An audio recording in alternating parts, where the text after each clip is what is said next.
అవకాశం ఇచ్చిన దేవాది దేవునికి నా హృదయపూర్వకమైన వందనాలు నేను మనస్ఫూర్తిగా చెల్లిస్తున్నాను.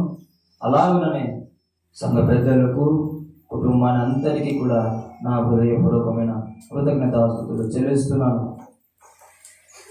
ఈ సమయంలో వాక్యంలోకి వెళ్దాం. ఆలస్యం చేయకుండా మొదటి పేతురు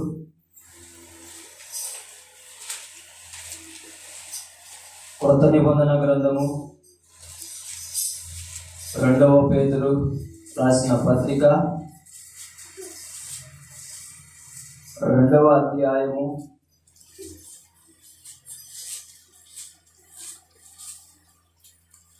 18వ వచనం. వీరు వ్యర్థమైన డంబపు మాటలు పలుకుచు తామే శరీర సంబంధమైన దురాశలు గలవారై తప్పు మార్గమందు నడుచు వారిలో నుండి అప్పుడే తప్పించుకొనిన వారిని పోకిరి చేష్టల చేత మరలు కొలుపుచున్నారు. హల్లెలూయా. దేవునికి మహిమ కలుగును గాక. కొత్తగా దేవునిలోకి వచ్చింటారు, అదే తెలుసుకొని ఉంటారు. హల్లెలూయా. కొత్తగా దేవుని మందిరానికి వస్తూ ఉంటారు, కొత్తగా మారు మనసు చెంది ఉంటారు, కొత్తగా రక్షణ తీసుకొని ఉంటారు.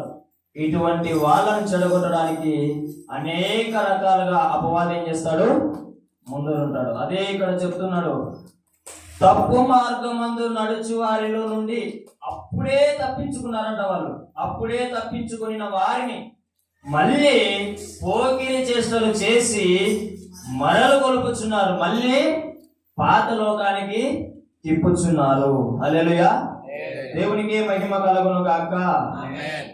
చూడండి, ఒక యవనస్తుడు ఉన్నాడు, బంధువులు పోగొట్టుకుంటాడు. ఒకటి చెప్తాను, దాని తర్వాత క్వశ్చన్ అడుగుతా, ఆన్సర్ చెప్పండి. ఒక యవనస్తుడు ఉన్నాడు, బంధువులను పోగొట్టుకుంటాడు, తల్లిదండ్రులను పోగొట్టుకుంటాడు, స్నేహితులను పోగొట్టుకుంటాడు, లాస్ట్ దేవుణ్ణి కూడా పోగొట్టుకుంటాడు. ఎందుకు నిమిత్తం చెప్పండి? ఎందుకోసం? హల్లెలూయా. దేవునికి మహిమ కలుగును గాక. దురాశ వల్ల. హల్లెలూయా. ఏం ఆశ అంట? దురాశలు గలవారై తప్పుడు మార్గమందు నడిచి అప్పుడే తిప్పబడ్డారు వాళ్ళు. దురాశ అంటే ఎలాంటిది? యవనస్తులు ఏం కోరుకుంటారు? అనేక రకాలుగా కోరుకుంటారు. యవనస్తులే కాదు, ప్రతి ఒక్కరు కూడా దురాశ అనేది మనల్ని ఏం చేస్తుందంటే దేవునికి దూరం చేస్తుంది, తల్లిదండ్రులకు దూరం చేస్తుంది, స్నేహితులకు దూరం చేస్తుంది, బంధుమిత్రులకు అందరికీ దూరం చేసేస్తుంది. హల్లెలూయా. దురాశ దాని పేరులోనే ఉంది, దూరం అని. హల్లెలూయా. అందరినీ దూరం చేసేస్తారు. ఎందుకంటే నీలో దురాశ ఉంటే నీకు ఎలాంటి కోరికలు ఉంటాయంటే, నీకున్నది ఒకటైతే నీవు కోరుకునేది ఇంకొకటి. హల్లెలూయా. దేవునికి మహిమ కలుగును గాక. ఒక యవనస్తుడు కోరుకుంటాడు, అతనికి బైక్ ఉంది, నాకు కారు కావాలని కోరుకుంటాడు. హల్లెలూయా. దాన్ని ఏమంటారు? దురాశ. నేనేమంటున్నానంటే, నువ్వు కారు కావాలని కోరుకోవడం తప్పనడం లేదు. నీ పరిస్థితి నీకు తెలుసు, నీ కుటుంబ పరిస్థితి నీకు తెలుసు, నీ పని చేస్తే నీకెంత ఖర్చు అనేది కూడా నీకు తెలుసు. కానీ నువ్వు ఆలోచిస్తున్నావు దేనికోసం? మంచిగా ఎంజాయ్ చేయాలని. హల్లెలూయా. దాన్ని దురాశ అంటారు. నీవు అది కలిగి ఉంటే ఇబ్బంది లే, దానికోసం ఏం చేస్తావు? తల్లిదండ్రులతో కొట్లాడతావు. తల్లిదండ్రులు ఎవరంటే బంధువులతో కొట్లాడతావు. వాళ్ళిద్దరు ఎవరంటే ఆ బాధతో స్నేహితులతో కొట్లాడతావు. అందరినీ అడుక్కున్నాక వచ్చి మోకరించి దేవుణ్ణి కూడా అడుక్కుంటావు. నువ్వంటా అయ్యావా? మా తల్లి ఎట్టేవా, మా తండ్రి ఎట్టలేవా, మా బంధువులు ఎవరు ఇవ్వలే, నువ్వంటా అయ్యావా అని అడుగుతాం. ఆయన కూడా నీకు ఇవ్వడు. హల్లెలూయా. అప్పుడు దేవుణ్ణి కూడా వదిలేస్తాం. హల్లెలూయా. దేవునికే మహిమ కలుగును గాక. దేని వల్ల వదిలేస్తున్నాం? మనకు కావలసిన దాన్ని అడిగి ఆయనను వదిలేయడం లేదు. మనకు అనవసరమైన దాన్ని అడిగి ఆయనను వదిలేస్తున్నాం. హల్లెలూయా. అది న్యాయం కాదు. దాని వల్ల మనం ఏమవుతున్నాం? ఎవరెవరో వచ్చి మనల్ని కొలుపుచున్నప్పుడు మనల్ని కొలిపోయి తప్పిపోతాం. మంచిగా అప్పుడప్పుడే లేతగా గడ్డి ఎలాగైతే చిగురిస్తుందో, చెట్టు ఎలాగైతే చిగురిస్తుందో అలా చిగురిస్తూ ఉంటావు ప్రార్థనలో, వాక్యంలో. హల్లెలూయా.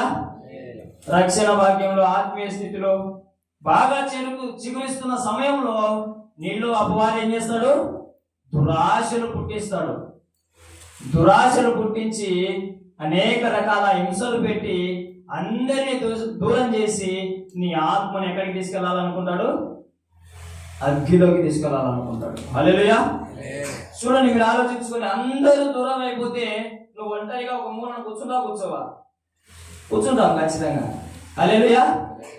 అలవాట్లు ఉన్నోళ్ళు అయితే బార్ షాపులు కూర్చుంటారు. హల్లెలూయా. అందరూ వదిలేసినారని చెప్పేసి ఏం చేస్తారు? మందు తాగుతారు. అందరూ వదిలేసినారని చెప్పేసి వాసమందు తాగుతారు. అందరూ వదిలేసినారని చెప్పేసి పురుగుల మందు తాగుతారు.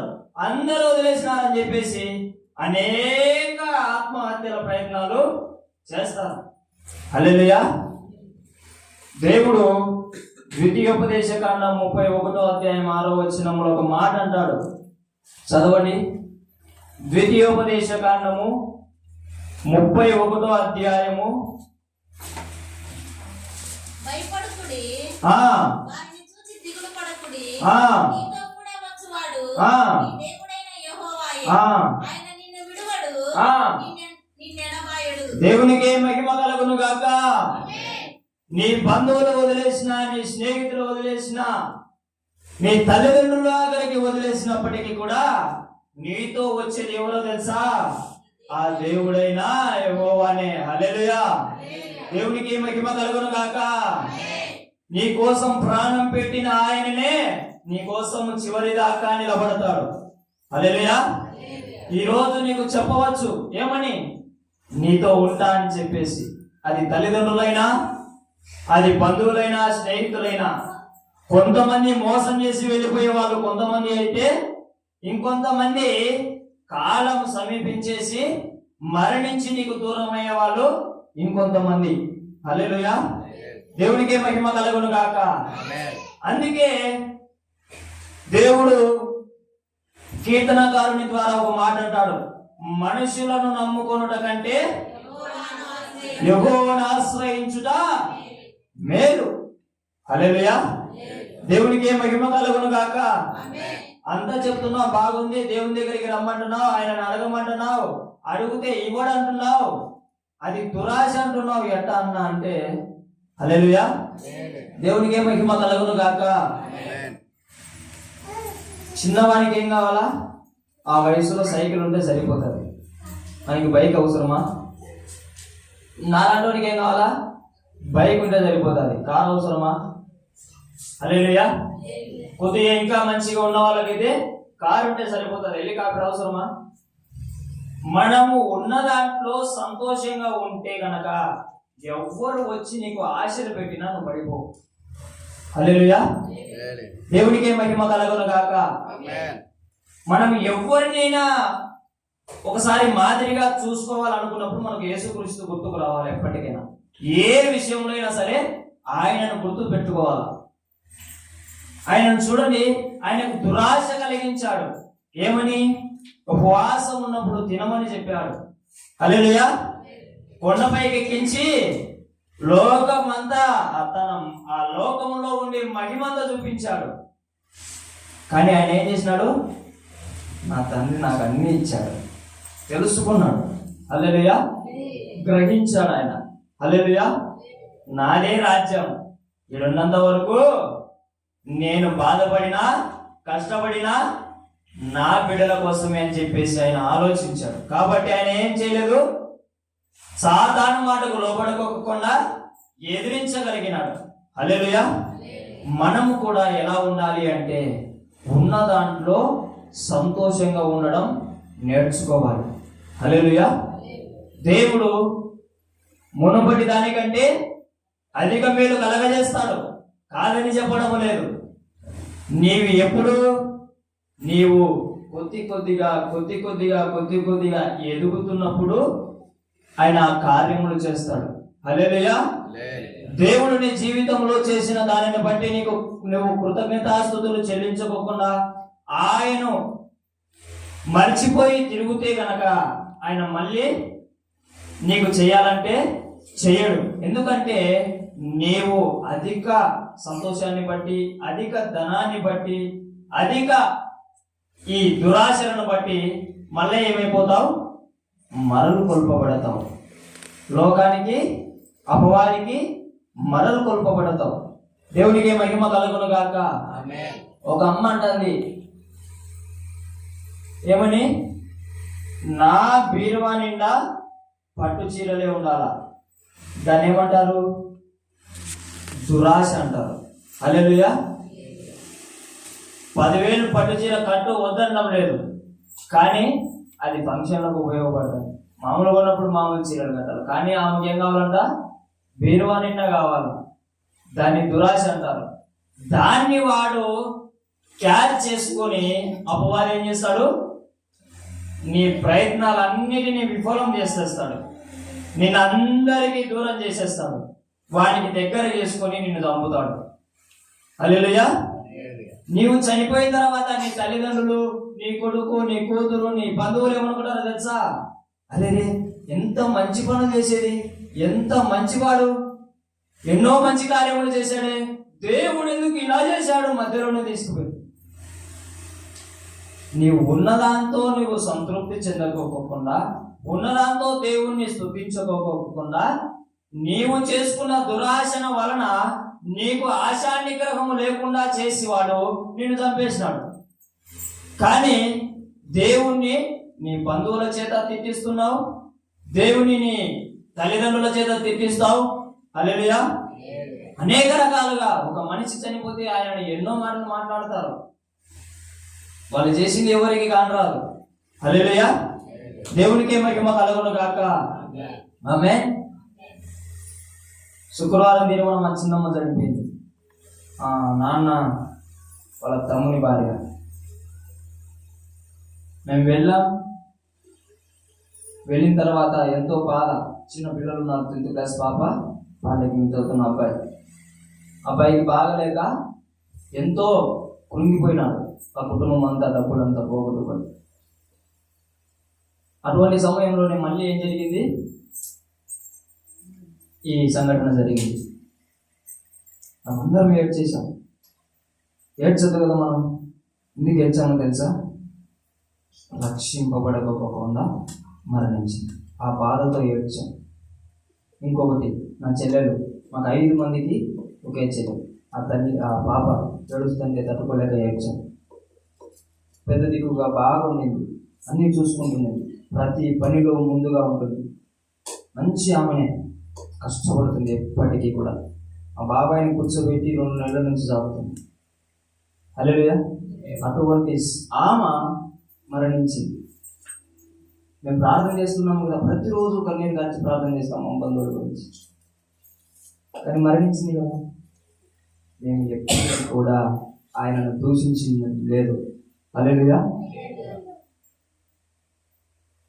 ఎప్పటికైనా గుర్తు పెట్టుకోండి, ఒక మనిషి మరణించాడంటే అది దేవుని వల్ల. హల్లెలూయా. ఆయనకు ఎన్నో తెలుసు, వాళ్ళు చేసినట్టు ఎన్నో తెలుసు. హల్లెలూయా. ఎప్పటికైనా గుర్తు పెట్టుకొని మనం బాధపడాలా, ఏడ్చాలా తప్ప ఎప్పటికీ దేవుణ్ణి దూషించేవారిగా ఉండకూడదు. దేవుడి నుంచి తొలగిపోయే వారిలాగా ఉండకూడదు. నేను అక్కడే ప్రార్థన చేస్తున్నా, కన్నీరు కార్చేయమని. ఇంకొక ఆత్మ రక్షణలోకి రాకుండా మరణించకూడదు మా బంధువులు. హల్లెలూయా. మీరందరూ కూడా మా బంధువుల గురించి ప్రార్థించాలని దేవుని పేట మనవి చేసుకుంటున్నాం. హల్లెలూయా. మనం ఎప్పుడైతే దురాశను కలిగి ఎవరో నా కంటి ముందర కార్లలో తిరుగుతున్నారే, ఎవరో మంచిగా ప్రార్థన చేస్తున్నారే, ఎవరో పెద్ద పెద్ద చర్చిలు కట్టి మంచిగా తిరుగుతున్నారే, హ్యాపీగా ఉంటున్నారే, అందరినీ అంత బాగా గౌరవిస్తున్నారే, నా బ్రతికేంది ఇలా ఉంది అని నువ్వు అనుకోవడం అది దురాశ. హల్లెలూయా, దేవునికే మహిమ కలుగును గాక. అలాంటి ఆలోచనలు ఉంటే తీసేయి. నీకు దేవుడు ఆరోగ్యం ఇచ్చాడు, దాన్ని బట్టి స్తుతించు. దేవుడు నీకు ఇచ్చిన మంచి ఆ తల్లిదండ్రులను బట్టి కానీ, ఆ బంధువులను బట్టి కానీ, ఆ స్నేహితులను బట్టి కానీ, సంఘాన్ని బట్టి కానీ, ఆత్మీయులను బట్టి కానీ దేవుణ్ణి ఆరాధించు, స్తుతించు. అంతేగాని వాడు వచ్చి నీకు మరలు కొలుపుతానే నీవు మరలు కొల్పబడితే గనక నీవు ఎన్ని రోజులు ప్రార్థన చేసినా కూడా వ్యర్థమైపోతుంది, శూన్యమవుతుంది. హల్లెలూయా. నీవు ఇంకా జాములు ప్రతిసారి పడిపోతుంటే ఆయనకు లేవనెత్తుకోవడానికే టైం సరిపోతుంటే నీతో ఆయన ఎప్పుడు పని చేయించుకుంటాడు? దేవుని పని చేయాలని మీకు అందరికీ ఆశ లేదా? హల్లెలూయా. ఆ ఆశలు చాలా మందికి ఉండవు. ఏ ఆశలు ఉంటాయి? నేను బండ్లలో తిరగాల, నేను కార్లలో తిరగాల, నాకు 1 ఎకరా పొలం ఉంటే 10 ఎకరాల పొలం కావాలా? హల్లెలూయా. 2-3 చీరలు ఉంటే 10 చీరలు కావాలా? బీరువా నిండా చీరలు కావాలా? హల్లెలూయా. ఇలాంటి దురాశల వలన మనకు నష్టాలు తప్ప ఏ నాటికి కూడా లాభాలు ఉండవు. హల్లెలూయా. మీరు బాగా గమనించండి, మీరు ఆలోచించండి. ఒక దురాశ మన కన్నీటిని వేస్ట్ చేస్తుంది, వృధా చేస్తుంది. శరీరం అంతా కన్నీరు కార్చడం ద్వారా బలహీనమైపోతుంది, ఏ పని చేయలేము. ఆ దురాశ వలన తల్లిదండ్రుల దగ్గర నాకెందుకు నువ్వు కొనియలేదు, నాకెందుకు నేను అడిగితే నువ్వు ఇవ్వడం లేదు. హల్లెలూయా. దేవునికే మహిమ కలుగును గాక. చిన్న పాప ఉంది, మీకే ఒక చిన్న పాప ఉంది అనుకోండి. ఆ పాప నిన్ను అడుగుతుంది ఏమని? ఆ పాప తినాల్సిన తిండి ఏంది? పాలు లేదంటే బిస్కెట్. అలాంటిది తీసుకోపోయి మనమేం చిన్నప్పుడు పిల్లలకు పాలలో బిస్కెట్లు తినిపిస్తాం. అలాంటి పాపని తీసుకెళ్ళి మనము నానాక గడ్డి, పానీపూరీలని, రోడ్డు మీద ఉంటున్న ప్రతిదీ ఆ చిన్న పాపను తీసుకెళ్ళి, పెద్దోళ్ళైతే అలగించుకోండి, చిన్న పాపను తీసుకెళ్ళి అన్నీ తినిపిస్తామా? తినిపియం. హల్లెలూయా. ఈ లోకంలో నీవు 9 నెలలు మోసి కన్న కుమార్తెను ఏం చేస్తున్నావు? భద్రపరుస్తున్నావు. నీ గురించి నువ్వు పుట్టక ముందే నీ గురించి తెలిసిన ఆయన, నీవు పుట్టిన తర్వాత అన్నీ తెలిసిన ఆయన, తప్పిపోతావా, ఉంటావా, నిలబడతావా, పడిపోతావా అన్నీ తెలిసిన ఆయన నిన్ను భద్రపరచకోకుంటే ఎవరిది తప్పు? ఆయనది తప్పు అవుతుంది. హల్లెలూయా. నిన్ను భద్రపరచకోకుంటే ఆయన తప్పు అవుతుంది. అలా భద్రపరిచే సమయంలో దేవుడు నీకు కొన్ని ఇవ్వడు. దాన్ని బట్టి నువ్వేం చేస్తున్నావు? దేవుణ్ణే వదిలేస్తున్నావు. తల్లిదండ్రులు ఏం చేస్తున్నారు? పిల్లలు అడిగితే వాళ్ళకి ఇది తగదు, ఇది వాళ్ళకి అనారోగ్యం వస్తుంది అని చెప్పేసి తల్లిదండ్రులు ఇవ్వరు. అలాంటిది మనల్ని తన రక్తంతో కొన్నాడు. అలాంటి ఆయన మన గురించి ఎంతలా ఆలోచిస్తాడు ఒకసారి ఆలోచించండి. అటువంటి విధముగా ఉన్న నిన్ను విడువను, నిన్ను ఎడబాయడని చెప్పిన ఆయన నీకు ఇవ్వలేదంటే ఒకసారి ఆలోచించాలి. కానీ నీవు ఎవడో వచ్చి ఎప్పుడైతే గుర్తుపెట్టుకోండి, దేవుని దగ్గర నువ్వు మొరపెట్టిన ప్రతి ప్రార్థన దేవుడు వింటాడు, అపవాది వింటాడు. ఎందుకంటే వాడు దురాశ కలిగి ప్రార్థన చేస్తున్నాడా, మంచి హృదయం కలిగి ప్రార్థన చేస్తున్నాడా అని వాడు వింటాడు. విన్న తర్వాత నీ ఇష్టం ఏందో వాడు కనుక్కుంటాడు. నీ ఇష్టానికి దురాశ, ఆశకు దురాశ యాడ్ చేసి కలిసి ఏం చేస్తాడు? నిన్ను మరలు కొలుపుతాడు. మరలు కొలిపి నిన్ను నీ తల్లిదండ్రులకు దూరం, నీ బంధువులకు దూరం, నీ దేవునికి దూరం, మంచి సంఘానికి దూరం, మంచి ఆత్మీయులకు దూరం చేసేస్తాడు. హల్లెలూయా. దేవునికి మహిమ కలుగును గాక. నువ్వు అనుకుంటూ ఉంటావు, నేను కూడా అనేక ఆత్మలను రక్షించాలని. హల్లెలూయా. అనేక ఆత్మలను నేను కూడా రక్షించాలనుకుంటావు, కానీ దేవుడు నీకు అప్పచెప్పిన పని ఏంటంటే, హల్లెలూయా హల్లెలూయా, సంఘములో ఉండి అనేకుల కొరకు విజ్ఞాపన చేయమని నీకు అప్పచెప్పాడు. హల్లెలూయా. నువ్వు ఆత్మను రక్షించగలుగుతావా? అది నీ వల్ల కాదు. నీ పని ఏం చెప్పాడు ఆయన? సంఘంలో ఉండి విజ్ఞాపన చేస్తూ అనేకుల కొరకు నువ్వు యాచనలు చేస్తూ కన్నీరు కార్చమని నీకు పని అప్పచెప్పాడు. నీవు బయటికి వెళ్ళి నీకు ఆశ పుట్టిస్తున్నాడు. ఏమని? నేను కూడా, నువ్వు సెల్లులలో చూస్తుంటావు, టీవీలలో చూస్తున్నావు, అనేక రోడ్ల మీదకి వెళ్ళి దేవుడి గురించి ఘనంగా ప్రకటిస్తూ ఉంటారు సువార్త. నేను ఆ విధంగా చేయాలా, నేను ఆ విధంగా చేయాలా, నేను చేయలేకపోతున్నానని చెప్పేసి లోపల బాధ. హల్లెలూయా. బాధ ఉంటే మేలే, కానీ నేను అలా చేయలేకపోతున్నా, దేవుడు నాకు సహాయం చేయడం లేదు, నేను వదిలేస్తా, నేను దేవుడిని వదిలేస్తా, నాకు ఇష్టమైన పని దగ్గరికి నన్ను పంపించడం లేదే. హల్లెలూయా. నువ్వు అలా వెళ్తే ఈ పని ఎవరు చేస్తారు? హల్లెలూయా.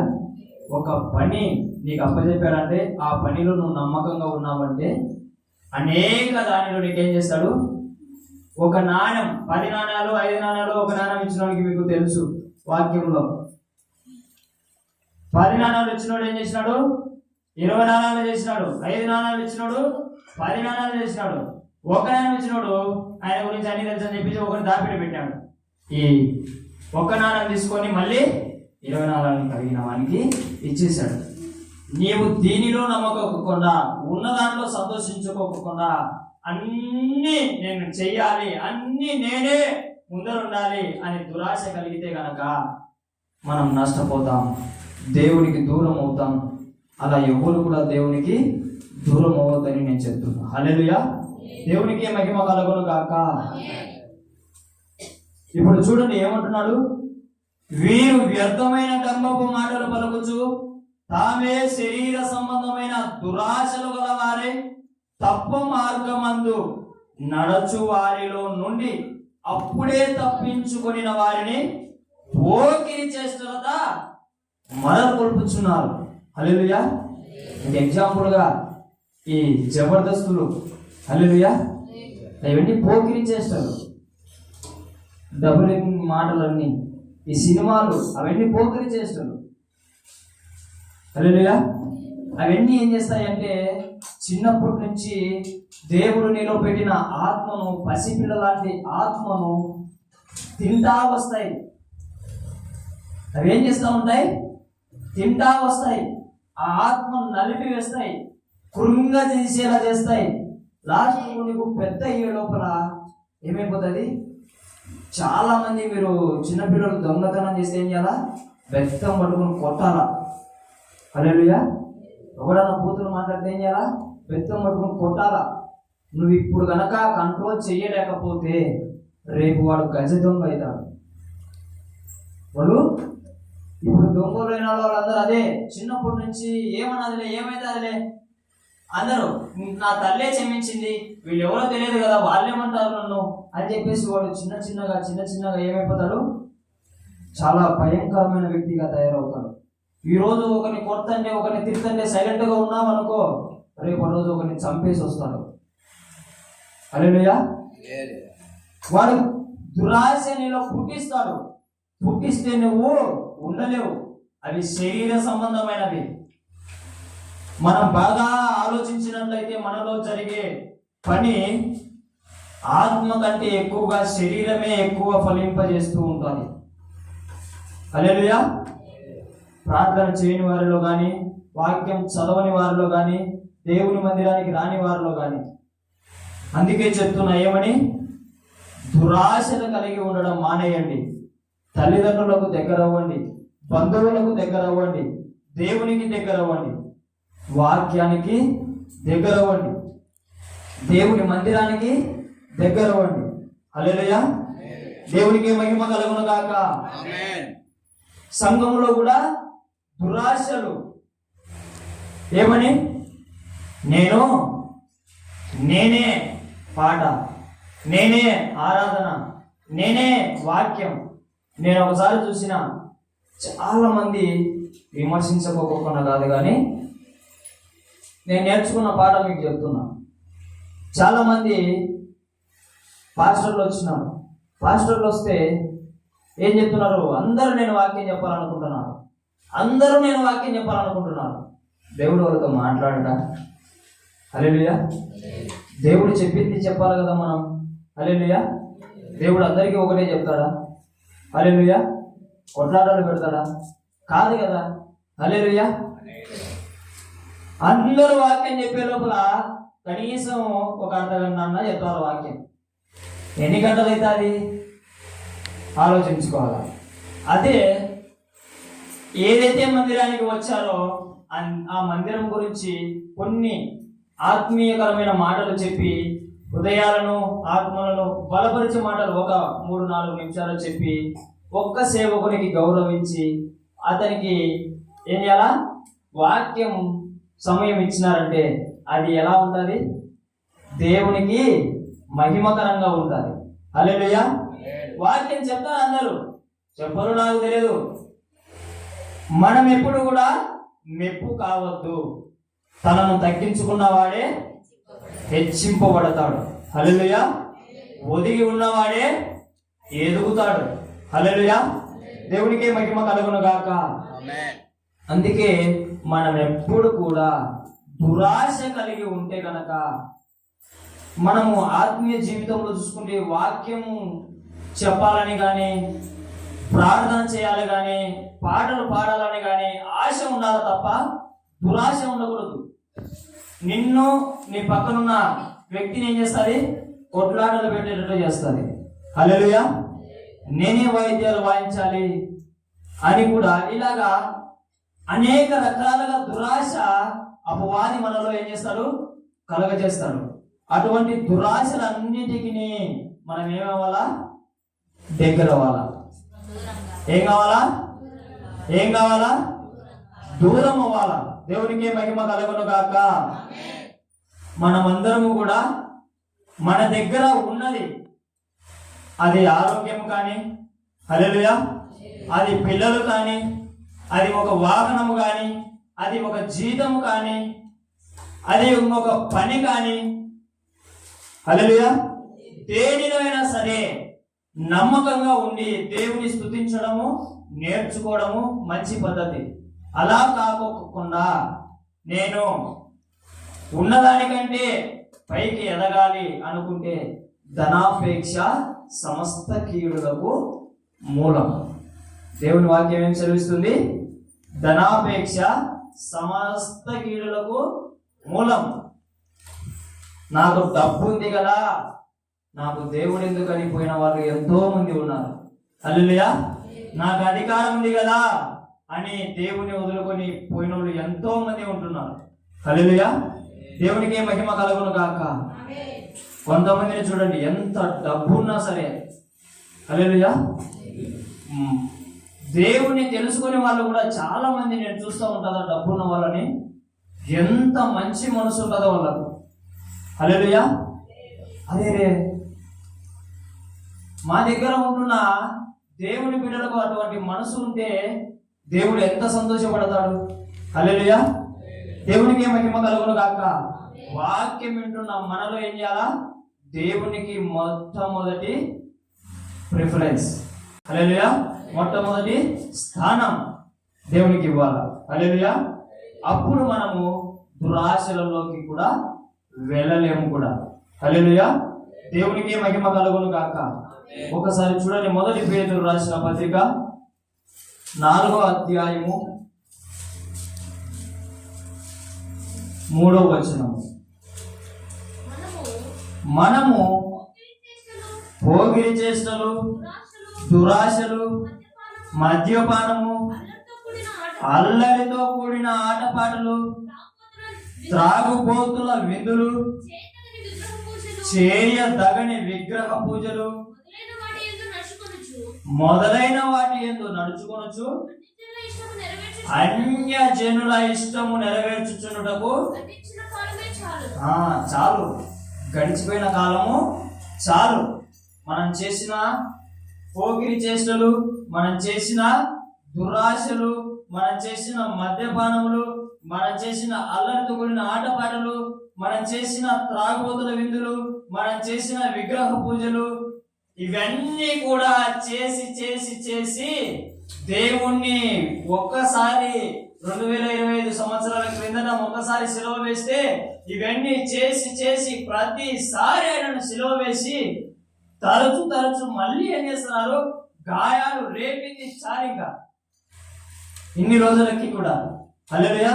ఇంకా ఏం నేర్చుకోవాలి అంటే ప్రేమించడం నేర్చుకోవాలి. ఇంకేం నేర్చుకోవాలంటే అందరితో ఉండి సంతోషంగా ఉండడం నేర్చుకోవాలా. ఇంకేం నేర్చుకోవాలంటే అందరితో ఉండి సమాధానం ఉండి నేర్చుకోవాలా. హల్లెలూయా. దేవునికి మహిమ కలుగును గాక. తల్లిదండ్రులు ఆస్తిపరులు పిల్లలకి ఇవ్వాలా వాళ్ళు పోయేటప్పుడు, అవునా కదా?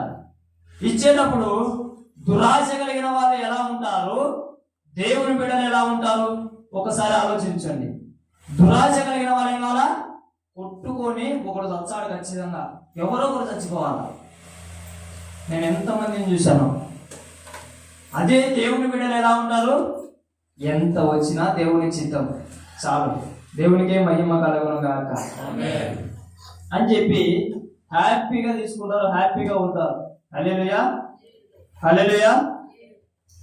ఏ విషయంలో అయినా సరే, కుటుంబంలో అయినా సరే, హల్లెలూయా, మనము ప్రజల్లోకి వెళ్తా ఉంటాం. ప్రజల్లో అయినా సరే మనకేముండాలా? ఆశ ఉండాలి, కానీ దురాశ ఉండకూడదు. దురాశ దుఃఖానికి చేయటంటారు. హల్లెలూయా. ఖచ్చితంగా నీలో దురాశ ఉంటే గనక అనేకులకు నిన్ను దూరం చేస్తుంది. ముఖ్యంగా దేవునికి నిన్ను దూరం చేస్తుంది. దురాశ అంటే సింపుల్ గా నిన్ను పడేయడం. ప్రార్థన చేసేవాడికి, వాక్యం చదివేవారు, పాటలు పాడే దేవుని స్తుతించేవారు, దేవుని మహిమపరిచేవారు అంటే వారికి భయం. కానీ ఇవన్నీ చేస్తూ నీలో ఒకవేళ దురాశ ఉంటే నిన్ను చిటికలో పని వాడు కింద వేయడం. చిటికలో పని ఏముంది? నీకు లేనిపోని ఆశలు పుట్టిస్తాడు, నిన్ను పడేస్తాడు, ఉన్నదంతా ఊడబిక్కోవాల్సింది వస్తుంది అప్పుడు. హల్లెలూయా. అందుకే దేవుడు ఒక మాట అన్నాడు, మన ఇల్లు, మన ఆత్మీయ జీవితం బండ మీద కట్టుకోవాలని. హల్లెలూయా. దేవునికి మహిమ కలుగును గాక. ఇసుక మీద కట్టుకుంటే ఆశ చూపించినప్పుడు ఏమవుతుంది? వరదలు వస్తాయి. వరదలు వచ్చాయి, ఇసుక మీద ఉన్న ఇల్లు ఏమవుతుంది? కొట్టుకొని పోతారు. హల్లెలూయా. మన జీవితం ప్రార్థనలో, మన జీవితం వాక్యంలో, మన జీవితం దేవుని సహవాసంలో ఉండి బండ మీద కట్టుకుంటే గనక ఎన్ని వరదలు వచ్చినా దేవునికి మహిమకరంగా ఉంటది. హల్లెలూయా. అమెరికాలో ఒక ప్రమాదం జరిగింది, మీకు అందరికి తెలిసే ఉంటుంది. కానీ నేను ఒక వీడియో చూసిన, షార్ట్ వీడియో. ఒక ఇల్లు మిగిలిందంట, అది ప్రార్థించే వారి యొక్క ఇల్లు అంట. హల్లెలూయా. ఎన్ని ఇల్లులు కాలిపోయినా నువ్వు ప్రార్థన చేస్తూ ఉంటే, హల్లెలూయా, ఎన్ని ఇల్లులు మునిగిపోయినా నువ్వు గనక వాక్యంలో ఎదుగుతూ ఉంటే నీ ఇల్లు ఎప్పటికీ పోదు. హల్లెలూయా.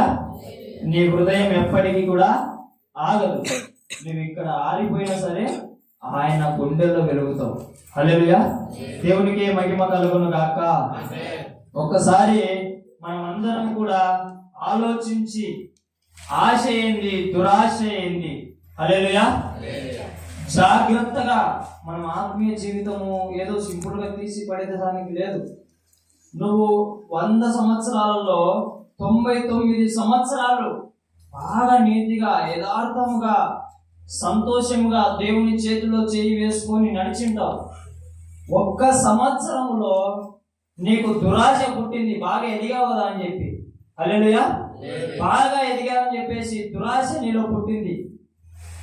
ఎవరు ఉండకూడదు, నా సంఘమే ఉండాలా. ఎవరు ఉండకూడదు, నేను ఒక్కనే పాస్టర్గా ఉండాలా.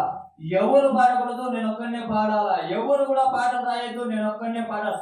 ఎవరు దర్శనాలు చూడొద్దు, నేను ఒక్కనే దర్శనాలు చూడాలా. ఎవరు భాషలతో మాట్లాడద్దు, నేను ఒక్కనే భాషలతో మాట్లాడాలా. ఎవరు వాక్యం చెప్పకూడదు, నేను ఒక్కనే వాక్యం చెప్పాలా. హల్లెలూయా. నేను ఒక్కడిని అని మానేయండి. హల్లెలూయా. మనం అంటేనే సంఘం, మనం అంటేనే క్రీస్తు. హల్లెలూయా. క్రీస్తు నేను ఒక్కడిని ఉంటే చాలు కదా తండ్రి దగ్గర అనుకుంటే ఆయన వచ్చేవాడు కాదు, మన కోసం రక్తం కార్చేవాడు కాదు, మన పాపాలు క్షమించబడేవి కాదు, మనకు నిత్య జీవం దొరికేదే కాదు. అందుకే ఆయన ప్రేమమయుడు. హల్లెలూయా.